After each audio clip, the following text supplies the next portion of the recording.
హైదరాబాద్ నుంచి ఒక సంచలన పరిణామం వెలుగులోకి వచ్చింది. మా టీవీలో ప్రసారమవుతున్న బిగ్ బాస్ షోపై జూబ్లీహిల్స్ పోలీస్ స్టేషన్లో ఫిర్యాదు నమోదైంది.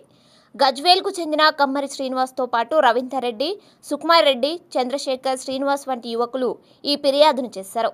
వారి ఆరోపణల ప్రకారం బిగ్ బాస్ షో సమాజాన్ని తప్పుదారి పట్టిస్తోందని, కుటుంబ విలువలను కించపరుస్తోందని తీవ్రంగా విమర్శించారు. షోలో పాల్గొనే కొంతమంది కంటెస్టెంట్లు సమాజంలో ఎటువంటి విలువలు పాటించని వారు అని, వారిని ఎంపిక చేయడం ద్వారా నిర్వాహకులు తప్పుడు సందేశం ఇస్తున్నారని వారు పేర్కొన్నారు. ఇక బిగ్ బాస్ హౌస్లో జరిగే సంభాషణలు, ప్రవర్తన, టాస్కులలోని అశ్లీలత వల్ల యువతపై ప్రతికూల ప్రభావం పడుతోందని ఫిర్యాదుదారులు ఆవేదన వ్యక్తం చేశారు.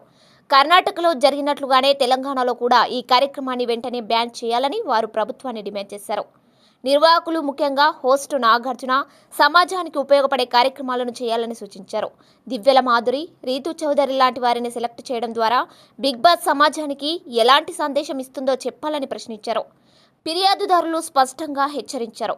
ప్రభుత్వం చర్యలు తీసుకోకపోతే ప్రజా సంఘాలు, మహిళా సంఘాలతో కలిసి బిగ్ బాస్ హౌస్ను ముట్టడిస్తామని తెలిపారు. ఇక ఈ వివాదంపై బిగ్ బాస్ నిర్వాహకులు, మా టీవీ మేనేజ్మెంట్ ఎలా స్పందిస్తుందో చూడాలి. ఈ వివాదం ఎటు దారితీస్తుందో అన్నది ఇప్పుడు చర్చనీయాంశంగా మారింది.